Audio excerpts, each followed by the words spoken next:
Today, I'm going to tell you the story of an Apache girl locked in a shed for years until a rancher broke her chains. Daniel McKenna discovered Nayeli chained and starving after being held captive by a cruel settler for 4 years. But the outcome exceeded all expectations. Please subscribe to our channel and comment where you're listening to this story from. Chapter 1. The Discovery. The morning sun cast long shadows across the abandoned Hartwell homestead as rancher Daniel McKenna guided his horse through the overgrown property.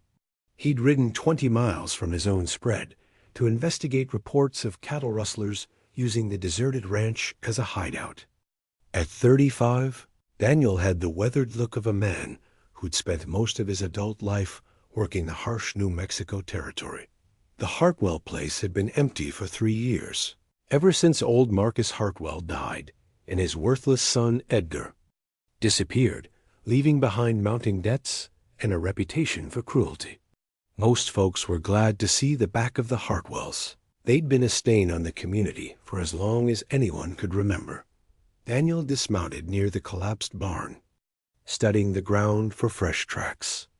What he found instead made his blood run cold. Human footprints, small and bare, leading from the main house to a wooden shed behind the property. The prints were fresh, made within the last day or two. What the hell? Daniel muttered, following the trail with growing unease. The shed was built like a prison cell, thick wooden walls with no windows and a heavy door secured by multiple iron chains and padlocks. But what caught Daniel's attention were the scratch marks around the doorframe, deep gouges in the wood that could only have been made by someone desperately trying to claw their way out. A faint sound from inside the shed made Daniel's heart skip a beat. It was barely audible, a weak whimper, like an injured animal, but it sounded distinctly human. "Hello?" Daniel called softly, pressing his ear to the door. "Is someone in there?" The whimpering stopped abruptly, replaced by absolute silence. Then, after several long moments, came the faintest whisper, "Please ... Don't hurt me." The voice was female, young, and filled with terror, so profound it made Daniel's throat tighten with rage. Someone had imprisoned a girl in this hellish place. "I'm not going to hurt you," Daniel said firmly, his voice carrying the calm authority of a man accustomed to handling frightened animals. "My name is Daniel McKenna. I'm here to help. You're not Mr. Edgar?" The trembling question confirmed Daniel's worst fears. Edgar Hartwell had been keeping someone locked in this shed, and from the sound of her voice, she was barely more than a child. "Edgar's gone," Daniel said, examining the chains that secured the door. "He can't hurt you anymore. I'm going to get you out of there." Daniel carried bolt cutters in his saddlebags, a necessity for ranch work, but the chains were thick and would take time to cut through. As he worked, he kept talking to the girl inside, trying to keep her calm. "What's your name, sweetheart?" A long pause. "Nayeli." "That's a beautiful name. How long have you been in there, Nayeli?" I don't know." "Long time. Very long time." Daniel's jaw clenched as he attacked the first chain with renewed fury. The metal was old but strong, requiring every ounce of his strength to cut through. Sweat beaded on his forehead despite the cool morning air. "Are you hurt?" he asked between cuts. "Hungry. Always hungry. And cold at night." The simple words painted a picture of prolonged suffering that made Daniel want to find Edgar Hartwell and make him pay for what he'd done. The first chain finally gave way with a sharp snap. "I'm making progress," Daniel assured her. "Just hold on a little longer." As he started on the second chain, Nayeli's voice came again, slightly stronger now. "You really not with Mr. Edgar?" "I promise you, I have nothing to do with the Hartwells. I'm a cattle rancher from the next valley over. I came here looking for rustlers and found you instead." "Rustlers?" "Men who steal cattle. But that's not important now." What's important is getting you out of there. The second chain proved even more stubborn than the first. Daniel's hands were bleeding from where the rough metal had cut him, but he didn't slow down. Inside the shed, he could hear Nayeli moving. Around the first signs of hope he'd detected in her voice seemed to be giving her strength. "Nayeli, can you tell me what you look like? I want to make sure I recognize you when I get this door open. I'm Apache. Dark hair, dark skin. I think I'm small now, smaller than before." Daniel's heart clenched. The way she described herself suggested malnutrition and prolonged confinement. He redoubled his efforts on the chains. "How old are you?" "I was 10 summers when they brought me here. I think maybe I'm 13 now? 14? It's hard to know. 3 or 4 years." Edgar Hartwell had kept this child imprisoned for 3 or 4 years. Daniel had to stop cutting for a moment to control the rage that threatened to overwhelm him. "Mr. Daniel?" Nayeli's voice was worried. "Are you still there?" "I'm here," Daniel managed. "Just taking a short break. I'll have you out soon." The third chain finally snapped, and Daniel moved to the last and largest padlock. This one would require different tools. The bolt cutters wouldn't fit around the thick metal hasp. "Nayeli, I need to go get some different tools for this last lock. I'll be gone for maybe 10 minutes, but I promise I'm coming back." "No." The panic in her voice was immediate and absolute. "Please don't leave me." He said he'd come back and hurt me worse if I ever tried to escape. "Edgar is dead," Daniel said firmly. "He died 3 years ago. He can't hurt you anymore." "Dead?" The word came out as barely a whisper. "Yes, and I give you my word as a Christian man, I will not leave you in there.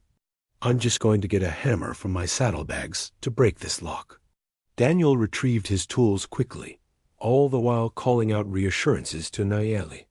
"When?" He returned. He could hear her crying softly, whether from relief or lingering fear. He couldn't tell. The lock was old and corroded.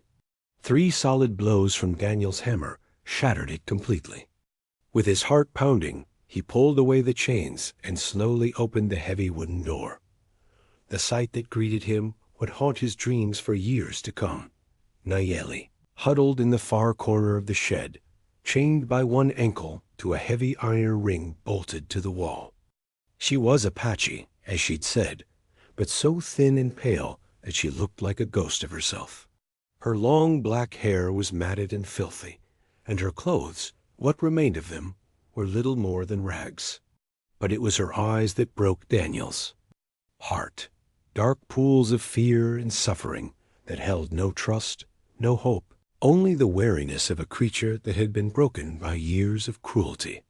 "Sweet Jesus," Daniel breathed, kneeling slowly at the entrance to avoid frightening her further. "What did they do to you?" Nayeli pressed herself against the wall, as far from him as her chain would allow. Despite his promises, she still expected violence. It was all she'd known for years. "It's all right," Daniel said softly, the way he'd speak to a wounded animal. "I'm going to get that chain off your leg, and then we're going to get you out of here. You're safe now, Nayeli. I promise. You're safe." Chapter 2. First Steps to Freedom. It took Daniel nearly an hour to cut through the chain around Nayeli's ankle. The metal had rubbed her skin raw over the years, leaving permanent scars. She flinched at every sound, watching his movements with the hypervigilance of someone who'd learned that survival depended on reading her captor's intentions. "There," Daniel said softly as the final link snapped. "You're free." But Nayeli didn't move. She remained pressed against the wall, staring at the broken chain as if she couldn't believe it was real. "It's okay," Daniel encouraged. "You can come out now." I can't." Her voice was barely a whisper. "My legs don't work right anymore." Daniel's heart broke as he realized the extent of her deterioration. Years of confinement, poor nutrition, and limited movement had taken their toll. Would you let me help you?" he asked gently. Nayeli studied his face for a long moment, searching for signs of deception or cruelty. Whatever she saw there must have satisfied her, because she gave a tiny nod. Daniel moved slowly, telegraphing every action to avoid startling her. When he gently took her arm to help her stand, she was so light he could have lifted her with one hand. Her legs shook violently, unable to support her weight after years of disuse. "Take your time," Daniel murmured, steadying her as she took tentative steps toward the doorway. "We're in no hurry." When Nayeli finally stepped outside the shed, she collapsed to her knees, overwhelmed by forgotten sensations. Sunlight on her skin, grass beneath her hands, the vast sky above. Tears streamed down her cheeks as she tilted her face toward the sun. "I dreamed about this," she whispered. "Every day I dreamed about feeling the sun again." Daniel knelt beside her, his own eyes moist. "You're going to feel it every day from now on.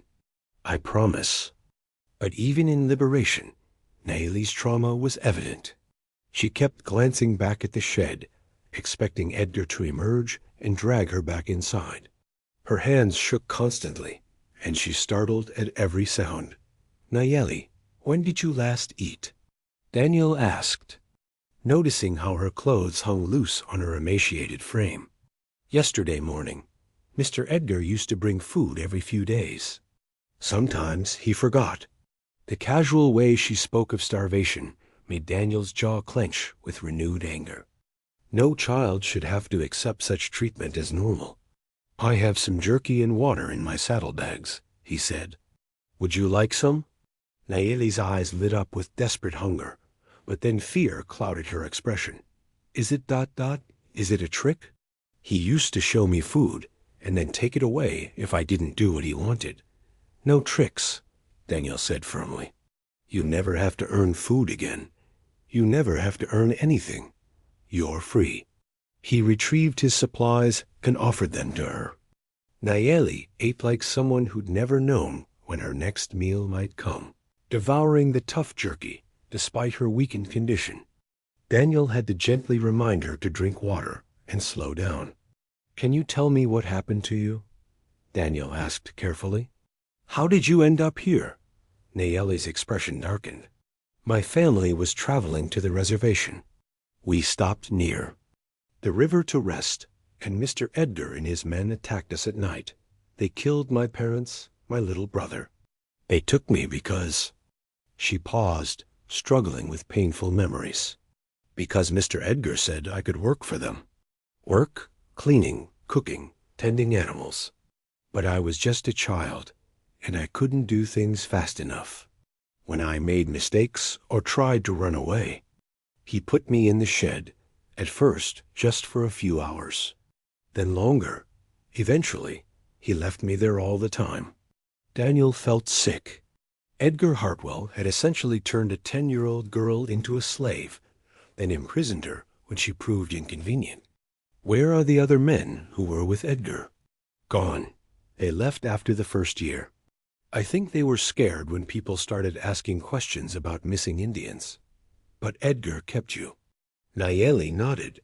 He said I was his property. That nobody would come looking for one Apache girl. The cold calculation behind Edgar's actions made Daniel want to dig up the man's grave and kill him again. But right now, his focus had to be on Nayeli's recovery. "We need to get you to a doctor," Daniel said, "and then to somewhere safe where you can heal properly." Fear flashed across Nayeli's face. "You're taking me to town? People will stare at me. They'll ask questions." "Some people might stare," Daniel admitted honestly. "But Dr. Patterson is a good man. He'll help you get stronger. What if they don't believe me? What if they think I'm lying?" Daniel understood her fear. A young Apache girl accusing a dead white man of kidnapping and imprisonment might not be taken seriously by everyone in their frontier community. "Then they'll have to deal with me," Daniel said quietly. "I found you, Nayeli. I'm your witness. And I give you my word, Nobody will ever lock you up again." As the day wore on, Daniel helped Nayeli practice walking. Her muscles were so atrophied that even short distances exhausted her, but she was determined to regain her strength. Between rest periods, she shared more fragments of her story. She remembered her Apache name meant, "I love you," in her people's language. She'd been learning to bead and weave from her grandmother before the attack. She still remembered songs her mother used to sing, though she hadn't heard them in years. "Do you have any other family?" Daniel asked. "Anyone who might be looking for you?" Nayeli shook her head sadly. "My parents' families were scattered to different reservations. I don't know where any of them ended up." As evening approached, Daniel faced a difficult decision. Nayeli was too weak to ride his horse all the way to town, but he couldn't leave her alone overnight, not after what she'd endured. "Nayeli, I'm going to stay here with you tonight," he decided. "Tomorrow, I'll bring a wagon to take you to town more comfortably." "You don't have to." "Yes, I do," Daniel interrupted gently. "You've been alone long enough." That night, Daniel built a campfire away from the shed, but close enough to provide warmth and light. He shared his blanket with her and kept the fire burning all night, knowing darkness might bring traumatic memories. Nayeli slept fitfully, crying out from nightmares. Each time, Daniel's quiet voice reassured her that she was safe, that Edgar was gone, that the chains were broken forever. As dawn broke, Daniel watched Nayeli wake slowly, blinking in confusion before remembering where she was. For just a moment, her face showed the ghost of the child she'd been before Edgar destroyed her innocence. "Good morning," Daniel said softly. "Good morning," she replied, and for the first time since he'd found her, Nayeli smiled a small, tentative expression that transformed her entire face. It was a beginning. Chapter 3.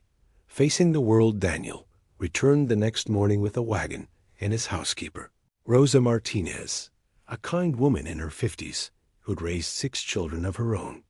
When Rosa saw Nayeli, her maternal instincts immediately took over. Dios mío," Rosa whispered, crossing herself. "What animal did this to you, Niña?" "A dead one," Daniel replied grimly. "This is Nayeli. She's going to need all our help." The journey to town was slow and careful. Nayeli sat between Daniel and Rosa, wrapped in clean blankets and still jumping at every sudden noise. When they passed other travelers on the road, she instinctively tried to hide. "It's all right," Rosa soothed. "No one can hurt you now."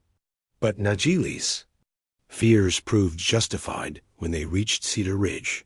As soon as people spotted the Apache girl in Daniel's wagon, whispers and stares followed them down Main Street. Some townspeople showed concern, but others displayed open hostility. "McKenna's got himself an Indian," someone muttered loud enough to be heard. "Should have left her where he found her," another voice added. Daniel's jaw tightened, but he kept driving toward Dr. Patterson's office. Nayeli pressed closer to Rosa, overwhelmed by the attention. Dr. Patterson was a graying man in his 60s who'd seen everything the frontier could offer. But even he was shocked by Nayeli's condition when Daniel explained how he'd found her. 4 years chained in a shed? Dr. Patterson shook his head in disgust. Edgar Hartwell was worse than anyone imagined. The medical examination revealed the full extent of Nayeli's suffering.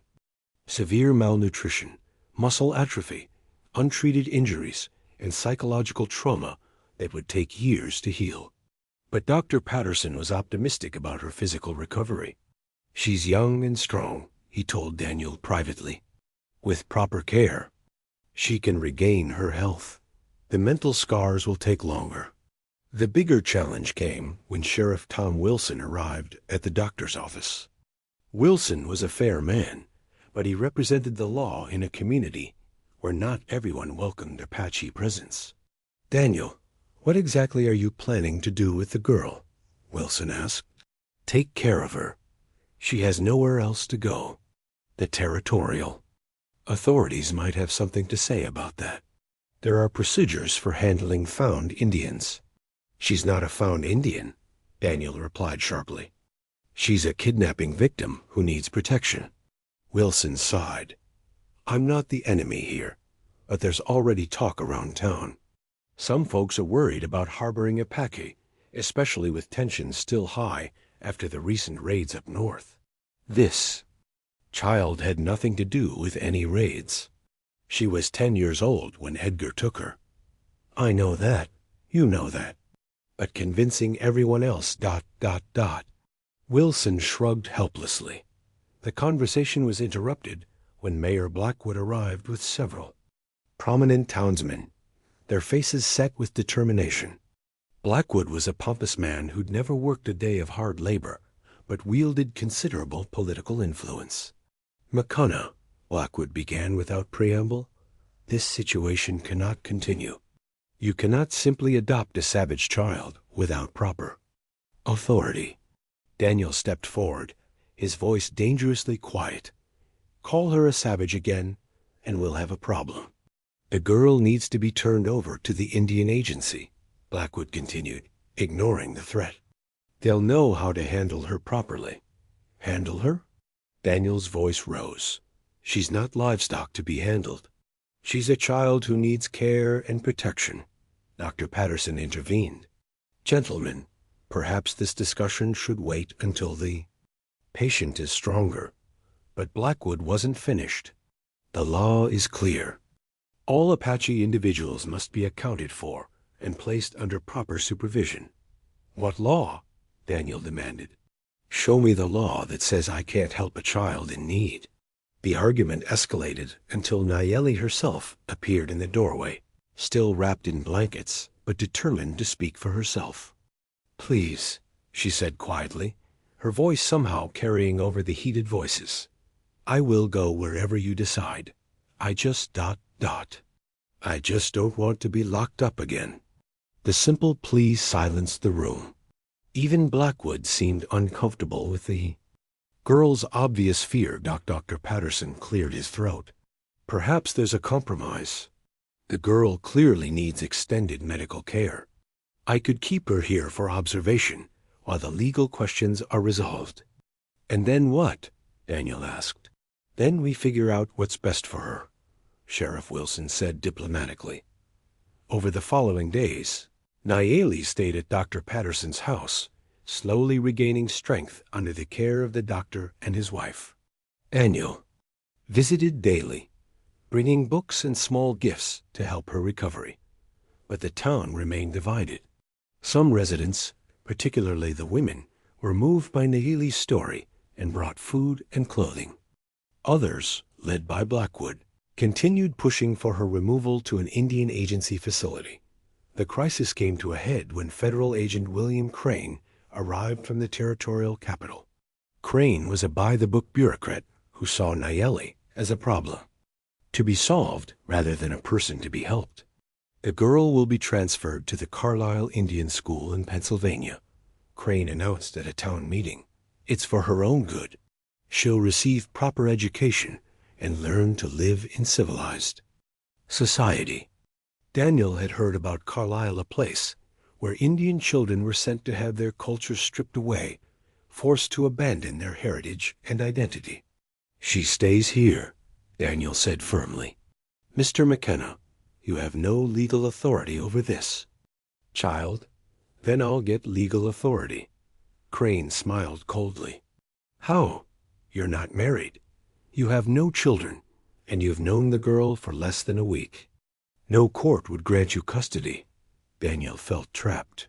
Everything Crane said was true from a legal standpoint, but morally, abandoning Nayeli to the government felt like a betrayal of everything decent. That evening, as Daniel sat with Nayeli in Dr. Patterson's parlor, she surprised him with a question. Mr. Daniel, what will happen to me?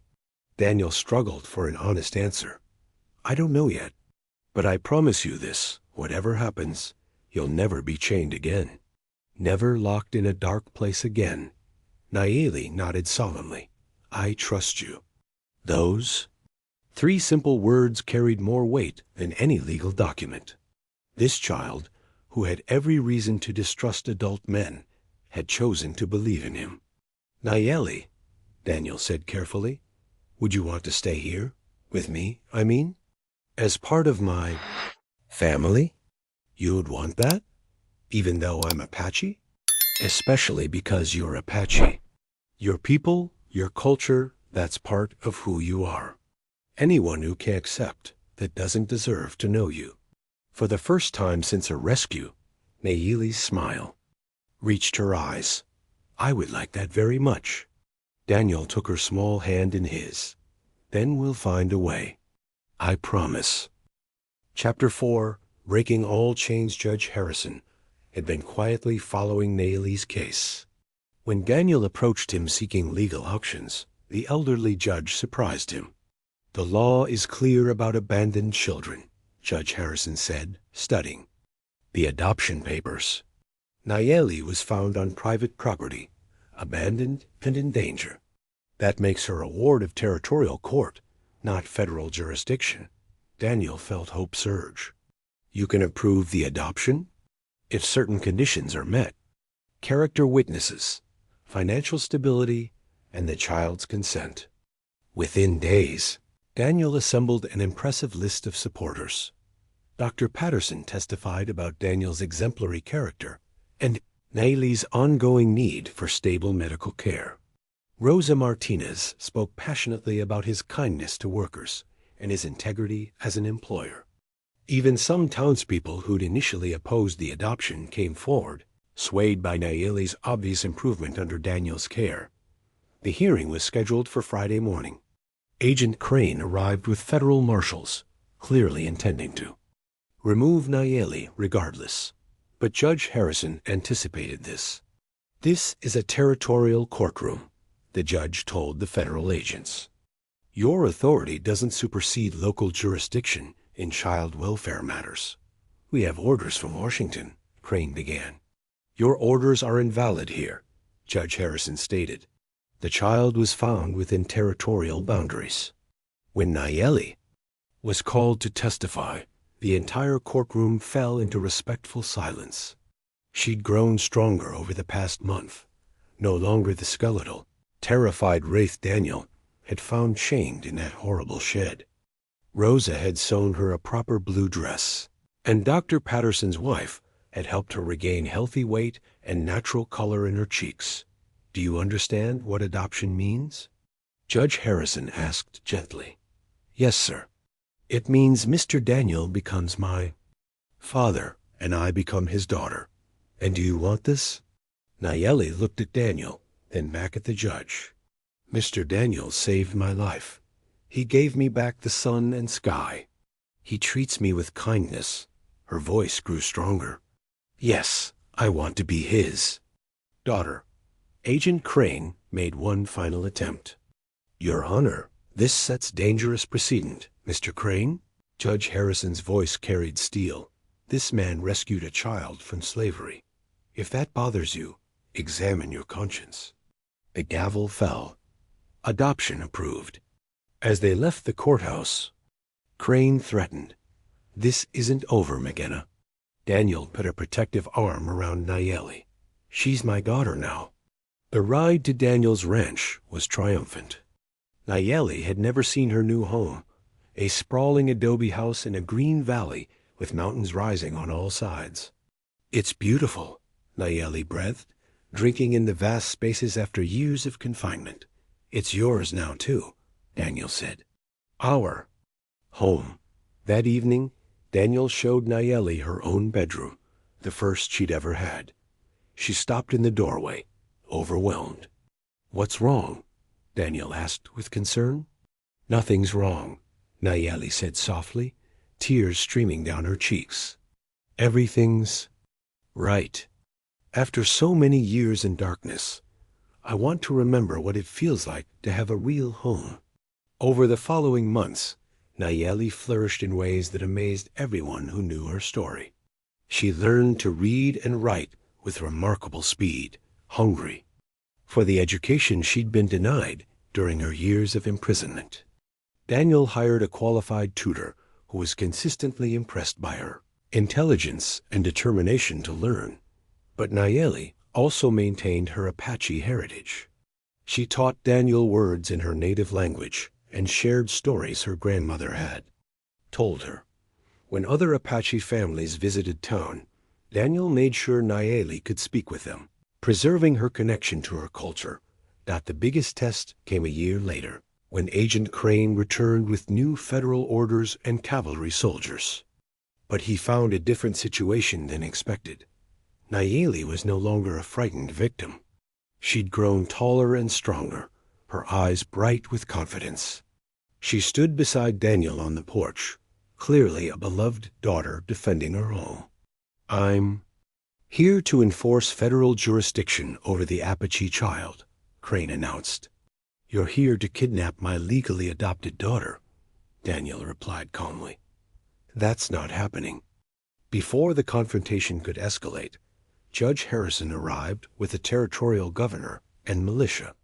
"Agent Crane," the governor said formally, "the territorial legislature has passed a resolution recognizing Nayeli McKenna as a full citizen of New Mexico Territory.